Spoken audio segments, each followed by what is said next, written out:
இந்த குரு பெயர்ச்சியில கடகராசிக்கு எப்படி இருக்கு? ஏன்னா கடகராசி வந்து இப்ப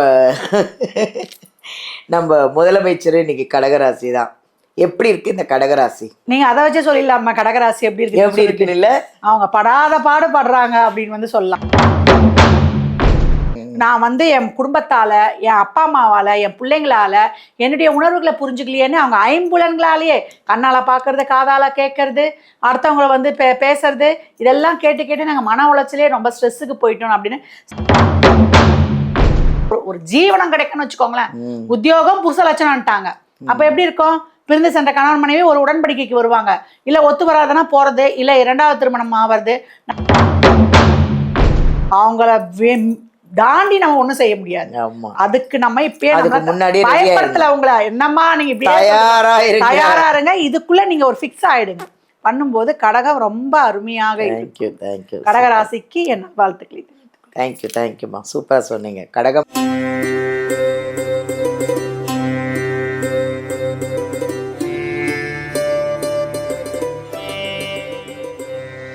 அனைவருக்கும் வணக்கம். This is Balambika. உலகமெல்லாம் பார்த்துட்டு இருக்கிறேங்க ஜோதிடர் யுகம் சேனல் அனைவருக்குமே வணக்கம்.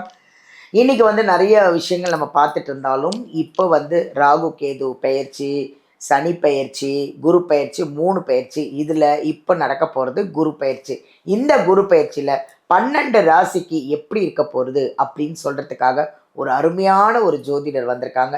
யாருன்னு பார்த்தீங்கன்னா நம்ம ஜோதிடர் கலையரசி ஆதித்ய சொர்ணலட்சுமி அவர்களை தான் நம்ம பார்க்க போகிறோம். 12 ராசிக்கும் குரு பயிற்சி எப்படி இருக்குன்னு சொல்ல போகிறாங்க. வாங்க நேரடியாக அவங்களையும் நம்ம சந்திச்சிடுவோம். வணக்கம்மா. வணக்கம்மா. குரு பயிற்சி வருது, அது எப்போ வருது, எப்படி இருக்குது இந்த குரு பயிற்சி? 12 ராசி, அதில் ஃபஸ்ட்டு மேஷ ராசிக்கு சொல்லுங்கம்மா. குரு பயிற்சி நம்ம எல்லாரும் வந்து எதிர்பார்க்கறது தான். ஏன்னா மற்ற கிரகங்களை விட வருஷத்துக்கு ஒரு தடவை வந்து குரு வந்து பயிற்சி ஆகுறார். இந்த குரு வந்து யாருக்கும் நல்லவரும் இல்லை, கெட்டவரும் இல்லை. ஏன்னா 9 கிரகங்களுமே நல்லதையும் செய்வாங்க, கெட்டதையும் செய்வாங்க. ஏன் இந்த குரு பயிற்சியை வந்து ரொம்ப எதிர்பார்க்கிறோம் அப்படின்னா, அதன் பார்வை, அது ஸ்தான பலம் இல்லாட்டி கூட, அது ஒரு மறைவான இடத்துல இருந்தாலும் கூட அது வந்து பார்க்குற பார்வை வந்து நன்மை செய்யுன்றாங்க. இப்ப பாத்தீங்கன்னா குரு வந்து இந்த வருடத்திலேயே 3 இடங்கள்ல பயணிப்பாரு. இப்ப மிதுனத்துல இருக்காரு. இப்ப வரக்கூடிய ஜூன் 1 அன்னைக்கு நம்மளுக்கு நான் இரவு தான் அவர் வந்து பயணிக்கிறாரு. எங்க கடகத்துக்கு பயணிக்கிறாரு. அப்புறம் அதிசாரத்துல அக்டோபர்ல என்ன பண்ணுவாரு, திருப்பி சிம்மத்துக்கு போவார். வேகமா போயிடுறாரு. இப்படி 3 இதுல பயணிக்கிறதுனால நிறைய மாற்றங்கள், உலகளாவிய அளவில் இயற்கை சீற்றங்கள், நிலநடுக்கம், எப்போ மழை பெய்யும், எப்போ பூகம்பம் வரும், எப்போ புயல் காற்று அடிக்கும், எப்போ வந்து எரிமலை வெடிக்கும், எப்படி பூமி பிளந்துக்கிட்டு போவோம். மழைலாம் வந்து முன்ன மாதிரி 6 மாதம்லாம் மழை பெய்யாது. ஒரே நாள் 1 ஹவர்ல பெஞ்சா 3 மாசத்துக்குரிய மழையும் பொத்துன்னு பெஞ்சிரும். அந்த மாதிரி இருக்கிற மாதிரி இருக்குது. அதே போல இந்த பக்கத்துல பாத்தீங்கன்னா ராகு நம்மளுக்கு கும்பத்துல இருக்கிறவரு அடுத்து வந்து நம்மளுக்கு மகரத்துக்கு வருவாரு. கேதுவும் பிரேராசுக்கு போவோம். அப்போ குரு கேது சேர்க்கை, இங்கேருந்து இவர் சனியை வேற பார்ப்பார். அப்போ நிறைய மாற்றங்கள் அரசியல்ல இருந்து உலகளாவிய அளவுல இருந்து நம்ம இதுலயே வந்து இப்போ எலெக்ஷன்லாம் எப்படி பரபரப்பா போகுது. பலம் குன்றியவர்கள் பலம் வாய்ந்து, பலம் வாய்ந்தவர்கள் பலம் குன்றி, இப்படி மாறி மாறி மாறி எப்பவுமே சிம்மத்திலையும் கும்பத்திலையும் ராகு கேதுகள் இருக்கும்போது, கேந்திரத்துல சூரியன் வரும்போது அரசியல பெரிய மாற்றங்கள் காணலாம். அதே போல அரசியல் தலைவர்கள் உயிரில இருந்து, அவங்க பேருக்கு களங்கம் விளைவிக்கிறதுல இருந்து, இப்ப வரக்கூடிய குரு பெண் ராசியான கடகத்துல வர்றதுனால பெண்கள், ரொம்ப பிரபலமான பெண்களுடைய பேர் வந்து ஒரு பேசுறது எல்லாருமே பாக்குறோம்ல. இப்ப ஊடக நாகரிகம் எல்லாமே பேசுறாங்க. அந்த மாதிரி ஒரு அவதூறுகள் வருவது, அவங்க ஆரோக்கியம் பார்த்துக்கிறது, இதெல்லாமே பார்க்கணும். அதே போல அரசியல் தலைவர்கள், செலிபிரிட்டிகள், அதே போல பெண் குழந்தைகள் பாதுகாப்பு, அதுக்கெல்லாமே இப்பெல்லாம் வந்து எடுத்துட்டு வரணும்லாம் நிறைய சொல்லியிருக்காங்க. இதெல்லாம் நல்லபடியா நடக்கணும். அதே போல தங்கம் வந்து முதலீடு செய்யறது ரொம்ப அதிகரிக்கும். பால் சார்ந்த பொருட்கள், நீர் சம்பந்தப்பட்ட போக்குவரத்து, அதே போல நம்ம கால்நடை விவசாயம், நம்ம பழங்காலம் இருக்கு இல்லையா, இந்த இயற்கை விவசாயம், அதெல்லாம் பெருகும். இப்ப இந்த காலகட்டம்லாம் வந்து இந்த பித்ரு தோஷம்லாம் சொல்றாங்க, அப்படிலாம் பண்றாங்க இல்லையா. அவங்க எல்லாம் இந்த விவசாயிக்கு, கால்நடைகளுக்கு இந்த கருப்பு நிற ஆடுகள்லாம் வாங்கி கொடுத்துட்டாங்கன்னா இந்த ஏழை விவசாயிகளுக்கு எங்களுக்கு இந்த பித்ரு தோஷம்ன்றதெல்லாம் போயிடும். போகும்போது ஏன்னா நிறைய அதான சொல்றாங்க, உயிரோட இருக்கும்போது இருக்கிற அம்மா அப்பாவுக்கு நம்ம சோறு போடுறது கிடையாது சொல்லுவாங்க. நம்ம ஒரு பழமொழியே இருக்கு, நம்ம பின்னாடி வந்து செவுத்துக்கு வச்சு அழுவாங்கன்னே இருக்குது. அந்த மாதிரிலாம் இருக்கக்கூடிய சின்ன சின்னதெல்லாம் இந்த மாதிரி விவசாயிகளுக்கு, விவசாயத்துக்கு இந்த மாதிரிலாம் நம்ம உதவி பண்ணும்போது ரொம்ப சிறப்பாக இருக்கும். புது புது நோய்கள் நிறைய வரும். எல்லாத்துக்குமே மருந்தும் கண்டுபிடிப்புல இருக்கும். அதே மாதிரி ஊடகம், இந்த மாதிரி வந்து நம்மளுக்கு ஊடகத்துறையில ரொம்ப பெரிய அளவுல இருக்கும். இந்த போன்லயே போய் வந்துருச்சு. இதுக்கு மேல எல்லாம் தெரிஞ்சுக்கிற மாதிரியே வரும். ரொம்ப டிஃபரெண்டா இருக்கும். அதுதான் அதே போல ஆன்மீகவாதிகள் அரசியல்வாதிகள் சண்டை போட்டுக்கிறது இந்த மாதிரி எல்லாமும் நடக்கும். அதே போல அரசியல் தலைவர்கள் அவங்க ஒருத்தருக்கு ஒருத்தர் இதுல மக்கள் தான் பாதிக்கப்படுவாங்க. ஏன்னா வேலை வாய்ப்பு, ஏன்னா மகரத்துக்கு வந்தோடனே தொழிலாளிகள் போர்க்கொடி தூக்க ஆரம்பிச்சாங்க. அது உழைப்பின் ராசி. முதலாளித்துவம் தொழிலாளித்துவம் வந்து காரசாரமா வாதங்கள் போக போகுது. அப்படி இருக்கும்பொழுது என்ன ஆகும்னா தொழில் ஒரு பக்கம் நலிவடைஞ்சாலும் வரி வாய்ப்பு இதெல்லாம் வந்து ரொம்ப பெருசாயிடும். பராப வருடமே நம்மளுக்கு கொஞ்சம் இதுவா இருக்கு, போன வருடத்தை விட இந்த வருடம் நல்லா இருக்குமானா இதுவும் வந்து நம்ம அப்படியே பிதுங்குது. இனிமே 2031 வரைக்குமே இப்படிதான் இருக்கும். இதெல்லாம் நம்ம கடந்து வர்றதுக்கு தான் இறை மார்க்கத்தை கண்டிப்பா பிடிச்சுக்கணும். சேரிட்டி, தான தர்மம். ஏன்னா சனி இருக்கிறது 12 காலச்சக்கரத்தின் 12 6ஆம் இடத்தை பார்க்கறதால நம்மளே முதல்ல வர்ற சம்பளத்துல முதல் ஒரு சிறிய தொகையை தான தர்மத்துக்குன்னு வச்சுட்டோம், ஏழை எளியவருக்கு வச்சுட்டோம், எல்லா உயிர்களையும் நம்மளை போல பாவிச்சோம்னா என்னைக்குமே அனைவருமே சந்தோஷமா நல்லதே நடக்கும். அதேதான். ஏன்னா கடகமே வந்து அதுதான் அதனுடைய கோட்பாடே அதான். அந்த இடத்துல குரு வரும்போது நம்மளும் அந்த மாதிரி இருந்துட்டோம்னா நம்மளை போல அடுத்த உயிர்களையும் நேசிக்கிற மாதிரி. ஏன்னா சனி உச்சமாவது நம்மளுக்கு மீனத்துல, அதுவும் அதான் சொல்றாரு. சுக்கரனாலே 4 கார் வாங்கணும், 2 வண்டி வாங்கணும், 4 கல்யாணம் பண்ணிக்கலாம் கிடையாது. உன்னம் போலவே எல்லா உயிர்களையும் நேசின்றது தான். அப்படி இப்போ செய்யும் பொழுது நம்ம வாழ்க்கையில எப்பேற்பட்ட இடர்களையும் கடந்து வந்துடலாம். வெரி குட்மா, ரொம்ப அழகழகாலாம் சொல்றீங்க. உண்மையிலே சொல்றேன், அப்படியே மெய் சிலிர்த்து போச்சு எனக்கு. அவ்வளோ அழகா பேசுனீங்க. இந்த குரு பெயர்ச்சியில கடகராசிக்கு எப்படி இருக்கு? ஏன்னா கடகராசி வந்து இப்போ நம்ம முதலமைச்சர் இன்னைக்கு கடகராசி தான். எப்படி இருக்கு இந்த கடகராசி? நீங்க அதை வச்சு சொல்லிடலாமா கடகராசி எப்படி இருக்குன்னு? இல்ல அவங்க படாத பாடுபடுறாங்க அப்படின்னு வந்து சொல்லலாம். எல்லாம் கிட்ட வருது தள்ளி போகுது, ஆனா வின் பண்ணிட்டாங்களே.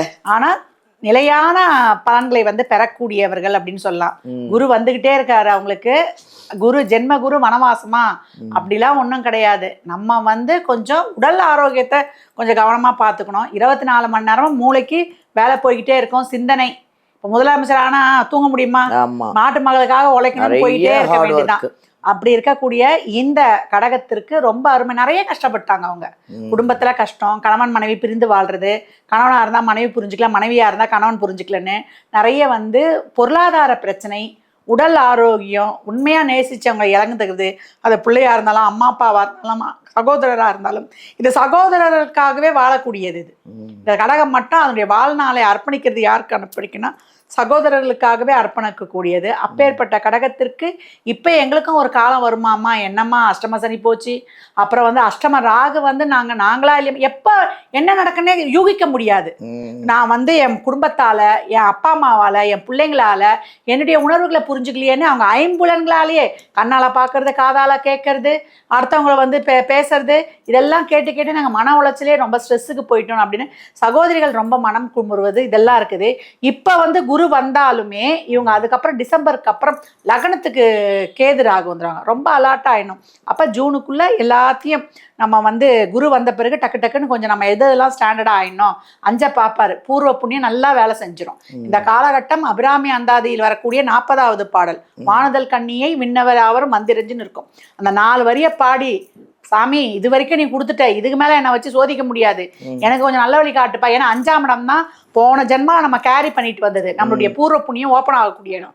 இவ்வளவு நாள் எனக்கு அதை நீ வந்து ஓப்பன் பண்ணியா என்னன்னு தெரியல, இப்ப நீ ஓப்பன் பண்ணி விட்டுட்டுன்னு சொல்லிட்டு உங்களுடைய முயற்சிகளை வந்து நல்லா மேற்கொள்ளுங்க. உங்களுக்கு நல்ல வெற்றிகள், பாக்கியங்கள், நல்ல திருமணம், குழந்தை பாக்கியம், தொழில் முன்னேற்றம். தொழில வந்து ரொம்ப கஷ்டப்பட்டு முதலீடு போட்டு ஒரு வருமானம் இல்லாம நிறைய கடன் பிரச்சனையில மாட்டி கொண்டிருக்கிறவங்களுக்கு தொழில் நல்லா ஒரு ஸ்திரத்தை கொடுத்துரும். உங்களுக்கு ஒரு ஜீவனம் கிடைக்கும்னு வச்சுக்கோங்களேன். உத்தியோகம் புருஷ லட்சணம்ட்டாங்க. அப்ப எப்படி இருக்கும்? பிரிந்து சென்ற கணவன் மனைவி ஒரு உடன்படிக்கைக்கு வருவாங்க. இல்லை ஒத்து வராதனா போகிறது, இல்லை 2வது திருமணம் ஆகிறது, நல்ல நியமன பதவி, நல்ல கௌரவம், பேர் புகழ், அங்கீகாரம், லேட்டாக கிடைச்சாலும் லேட்டஸ்டாக கிடைச்சது அப்படின்னு சொல்லக்கூடிய ஒரு உறுதியான நிலையான பலன்கள்லாம் உங்களுக்கு இப்போ கிடைக்கும். உடல் ஆரோக்கியம் முக்கியம். எங்கள் வம்சத்திலே இல்லைங்க இந்த மாதிரி ஒரு நோய் எனக்கு வந்துருச்சு அப்படின்னு சொல்லக்கூடிய காலகட்டங்களாக இருக்குது. அதனால் உடல் ஆரோக்கியத்தை பார்த்துக்கோங்க. நீங்கள் வந்து வணங்க வேண்டிய காளி யாருன்னு கேட்டிங்கன்னா ராயபுரத்தில் இருக்கக்கூடிய அங்காள பரமேஸ்வரியை வந்து வணங்க வேண்டியது. இந்த அம்பால ஞாயிற்றுக்கிழமை, வெள்ளிக்கிழமை, செவ்வாய்க்கிழமை குறிப்பா வியாழக்கிழமை போய் வழிபட்டீங்கன்னா உங்களுக்கு அனைத்து விதமான பலன்களும் வந்து நல்லா வந்து சேர்ந்துரும். எப்பவும் அம்பால வழிபட வழிபட கடகம் மேன்மையில தான் இருக்கும். சூப்பர். வர்றவங்களுக்கு வயிறு நிறைய சாப்பாடு வாங்கி கொடுங்க. சூப்பர். அதே போல எப்பவும் வந்து உங்களுடைய ஆறாவ கிளென்சிங் பண்ணிக்கோங்க. கடல்ல போய் குளிச்சுட்டு வர்றது, இல்ல உப்பு போட்டு தண்ணியை வச்சு குளிச்சுட்டு வர்றது, வீடு துடைக்கிறதுக்கு உப்பு போட்டு துடைக்கிறது, பசு மஞ்சள்னு சொல்லுவாங்க, அதை வாங்கி வீடு துடைக்கிறது, அதை கொஞ்சம் கோமியம் பசு மஞ்சள் இதெல்லாம் போட்டு பண்றது. வீட்டுல தூபம் போடுங்க. அடுத்து வரக்கூடிய காலகட்டங்கள்லாம் குங்குலியும் பச்சை கற்பூரம் இந்த மருதாணி இந்த பூ காயிலர்கள் அதெல்லாம் வாங்கி போட்டிங்கன்னா நெகட்டிவ் ஆறா போயிடும். அப்பப்போ சுற்றி போட்டுக்கோங்க. இதெல்லாம் பண்ண பண்ண பண்ண ஏன்னா இனிமேதான் வரப்போகுது நம்மளுடைய பிக் பாஸ்ன்னு சொல்லக்கூடிய ராகு கேது. அது வந்துச்சுன்னா அதுக்கப்புறம் உங்களுக்கு தெரியும், என்னதான் இருந்தாலும் அவங்கள தாண்டி நம்ம ஒண்ணும் செய்ய முடியாது. அதுக்கு நம்ம இப்பயே பயப்படுத்தல அவங்கள, என்னம்மா நீங்க இப்படி தயாரா இருங்க, இதுக்குள்ள நீங்க ஒரு ஃபிக்ஸ் ஆயிடுங்க. பண்ணும்போது கடகம் ரொம்ப அருமையாக இருக்கு. கடகராசிக்கு என்ன வாழ்த்துக்களை. தேங்க்யூம்மா, சூப்பராக சொன்னீங்க. கடகம் ரொம்ப நல்லா இருக்கு. இன்னைக்கு நம்ம முதலமைச்சர் விஜய் அவர்களே வந்து கடகராசி கடக லக்கணம். அப்புறம் என்னங்க, எல்லாரும் அவரு முதலமைச்சர் ஆயிட்டாரு. அதே மாதிரி நம்மளும் எல்லாருமே நல்லா லைஃப்பில் ரொம்ப நல்லா இருப்போம். நல்லா இருக்குது. கடகராசி கடக லக்கணம் செம்மையாக இருக்குது. வாழுங்க, ஹாப்பியாக இருங்க.